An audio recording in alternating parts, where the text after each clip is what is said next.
Il y a une différence énorme entre être occupé et avancer.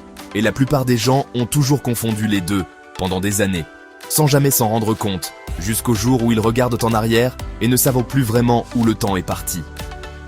Tu te dis peut-être que tu n'as pas le temps. Mais la vérité, c'est que la plupart d'entre nous en avons plus qu'on ne le pense. On le perd juste dans des endroits qu'on ne soupçonne pas. Des habitudes si banales qu'elles ne ressemblent jamais à un problème sur le moment. Aujourd'hui, je te montre 7 façons précises dont ton temps s'évapore chaque jour, sans bruit, sans que tu t'en rendes compte. Regarde combien tu en reconnais et lesquelles reviennent le plus souvent dans ta semaine. Numéro 1. Répondre à chaque message dans la seconde où il arrive. Tu es en plein travail, concentré sur quelque chose d'important. Une notification vibre. Tu jettes un œil juste pour voir. Et tu réponds, même si ce n'est pas urgent, même si ça pouvait clairement attendre le soir. Puis tu reviens à ton écran et tu passes les 2 minutes suivantes à essayer de te souvenir où tu en étais avant l'interruption. Ce scénario se répète parfois 15-20 fois dans une même journée, sans que tu comptes jamais le temps que ça te coûte réellement. Le problème n'est pas le message en lui-même, c'est que tu laisses n'importe qui, à n'importe quel moment, décider quand ton attention doit changer de direction. Et chaque fois que ça arrive, ce n'est pas seulement les 30 secondes de la réponse que tu perds, c'est aussi les minutes qu'il te faut ensuite pour retrouver la même profondeur de concentration. À l'inverse, répondre vite à une vraie urgence, un appel manqué de ta mère, un message de ton responsable sur un dossier chaud, ce n'est pas pareil que répondre vite par réflexe à tout le temps, y compris aux messages qui pourraient clairement attendre 1 heure. La différence, ce n'est pas la vitesse de ta réponse, c'est de choisir toi-même quand tu es disponible plutôt que de l'être par défaut pour absolument tout le monde. Multiplie ça par une semaine entière de travail et tu comprends pourquoi certaines journées te laissent t'épuiser, sans que tu aies pourtant l'impression d'avoir accompli grand-chose de concret. Numéro 2. Te dire juste 5 minutes sur les réseaux, entre 2 tâches. Tu termines une tâche, tu te sens un peu fatigué et tu te dis que tu mérites une petite pause. Tu ouvres l'application juste 5 minutes. Le temps de voir ce qui se passe. Un post en amène un autre, une vidéo en amène une autre. Et quand tu relèves enfin la tête, 25 minutes ont disparu sans que tu aies l'impression d'avoir vraiment fait quoi que ce soit, ni même vraiment décompressé. Ce n'est pas les 5 minutes qui comptent, ni même les 20 de plus que tu n'avais pas prévu. C'est que ton cerveau, une fois sorti de cet état de défilement passif, met encore un long moment à retrouver la même concentration qu'avant. Comme si chaque scroll effaçait un peu la trace de ce que tu étais en train de faire. À l'inverse, une vraie pause consciente. Te lever, regarder par la fenêtre, respirer, sans écran, ne te coûte rien de cette énergie-là, même si elle dure objectivement plus longtemps. Le problème n'est donc pas la pause en elle-même. C'est que celle sur les réseaux n'en est pas vraiment une. Elle en a juste l'apparence, sans t'offrir le repos qu'une vraie pause procure. Et le lendemain, tu te dis exactement la même chose, avec la même certitude que cette fois, ce sera vraiment 5 minutes. Numéro 3. Dire oui à des sollicitations qui ne te concernent pas vraiment. Quelqu'un te demande un service, un avis, ta présence à un événement qui ne t'intéresse pas particulièrement.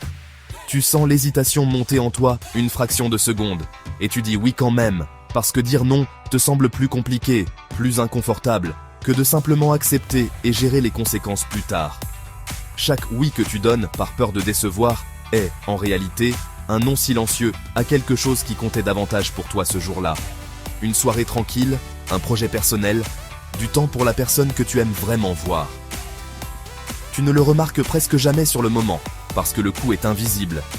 Il n'apparaît que plus tard, dans l'accumulation de tous ces oui que tu n'as jamais vraiment voulu dire.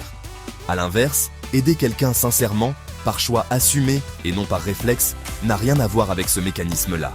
Même si le geste, de l'extérieur, se ressemble beaucoup. La différence se sent dans l'énergie qu'il te reste une fois que c'est fait. Légère quand c'était un vrai choix. Un peu plus lourde quand c'était surtout pour éviter un malaise. Avec le temps, ces oui empilés les uns sur les autres finissent par te faire sentir que ton emploi du temps ne t'appartient plus vraiment. Numéro 4. Attendre le moment parfait pour commencer. Un projet t'attend depuis un moment. Un cours à suivre, une idée à lancer, une conversation à avoir.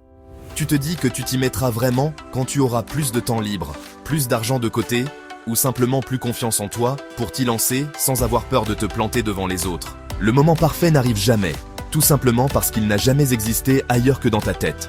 Ce n'est pas un obstacle réel qui t'empêche de commencer. C'est une excuse polie que ton cerveau te fournit, encore et encore, pour éviter la peur bien plus concrète de te lancer et de découvrir que ce sera imparfait, difficile ou différent de ce que tu imaginais. À l'inverse, se préparer un minimum avant d'agir, apprendre les bases, réunir ce qu'il faut vraiment, n'est pas pareil que reporter indéfiniment sous prétexte de préparation encore incomplète. La différence tient à une chose très simple, une date fixée dans ton agenda, aussi imparfaite soit-elle, plutôt qu'une condition floue qui repousse le début à un jour qui ne vient jamais vraiment. Pendant ce temps, la version de toi qui aurait pu commencer il y a 6 mois a déjà 6 mois d'avance sur celle qui attend encore le bon moment. Numéro 5. Refaire 10 fois la même chose par peur que ce ne soit pas parfait.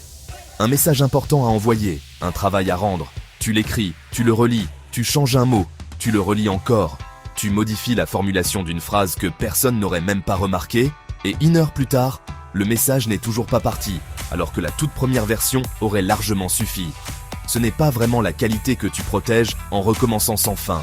C'est ta peur d'être jugé, déguisé en exigence, parce qu'il est plus confortable de se dire « je peaufine encore » que d'admettre « j'ai peur de ce qu'on va penser si j'envoie ça maintenant ». A l'inverse, te relire une fois avec soin, corriger ce qui saute vraiment aux yeux, n'a rien à voir avec tourner en boucle par angoisse sur des détails invisibles pour tout le monde, sauf toi. La vraie limite à te fixer, ce n'est pas un nombre de relectures théoriques. C'est le moment précis où tu commences à changer d'avis sur une phrase que tu avais déjà validée juste avant. Et souvent, la version que tu finis par envoyer après 1 heure de retouche ne dit pas grand-chose de plus que celle que tu avais écrite en 5 minutes. Numéro 6. Regardez juste un épisode de plus chaque soir. Tu rentres fatigué, tu lances une série pour décompresser un peu avant de dormir. Un épisode se termine, le suivant démarre automatiquement 3 secondes plus tard, et tu te dis « encore un et j'arrête ». Sauf que tu le redis 2 fois de plus, et tu te couches finalement bien plus tard que prévu. Un peu vide, sans même avoir vraiment profité de ce que tu regardais. Le problème n'est jamais l'épisode que tu regardes en lui-même. C'est que tu n'as jamais décidé, avant de commencer, combien de temps tu allais y consacrer. Tu as laissé la plateforme et son autoplay décider à ta place. Et elle n'a évidemment aucun intérêt à ce que tu t'arrêtes tôt. A l'inverse, une vraie soirée détente, choisie et limitée dans le temps à l'avance, je regarde 2 épisodes, puis je me couche, n'a rien de coupable et t'apporte objectivement le même plaisir. Ce qui coûte, ce n'est donc pas le plaisir en lui-même, c'est l'absence totale de limites posées avant de commencer à regarder. Le lendemain matin, fatigué, tu te dis que tu feras attention ce soir. Et le soir revient, avec le même autoplay et la même absence de limites. Numéro 7. Remettre une décision importante à plus tard, en attendant plus d'informations. Une décision qui pèse t'attend depuis un moment. Déménager, quitter un travail qui ne te convient plus, mettre fin à une relation qui ne t'apporte plus rien. Tu te dis que tu as besoin de réfléchir encore un peu, de peser le pour et le contre une fois de plus, d'attendre d'y voir plus clair avant de trancher. Ce n'est presque jamais des informations qui te manquent réellement. La plupart du temps, tu sais déjà, au fond, ce que tu ferais si la peur n'était pas dans l'équation. Ce qui te manque, c'est le courage d'assumer cette réponse-là, celle que tu connais depuis longtemps, mais que tu repousses parce qu'elle implique un changement inconfortable. A l'inverse, prendre le temps de vraiment réfléchir à une décision lourde, avec une vraie intention d'avancer, n'est pas pareil que la reporter indéfiniment par peur déguisée en prudence. La différence, c'est une échéance que tu te fixes toi-même, même approximative. Pas une attente sans fin d'un signal extérieur qui te dirait enfin quoi faire. Et pendant que tu attends ce signal, le temps, lui, continue d'avancer sans se soucier de ta décision. Aucune de ces 7 choses n'est dramatique, prise seule. Un message auquel tu réponds trop vite, une pause qui dure un peu plus longtemps que prévu. Rien de tout ça ne détruit une journée. Mais additionnées jour après jour, semaine après semaine, elles finissent par dessiner une vie que tu n'as jamais vraiment choisie. Juste laisser filer, un petit moment à la fois. Laquelle de ces 7 fuites de temps t'a le plus parlé aujourd'hui ? Dis-le en commentaire. Et si cette vidéo t'a parlé, abonne-toi, parce qu'on parle de ce genre de sujet chaque semaine ici. C'est ça, l'attitude sagesse.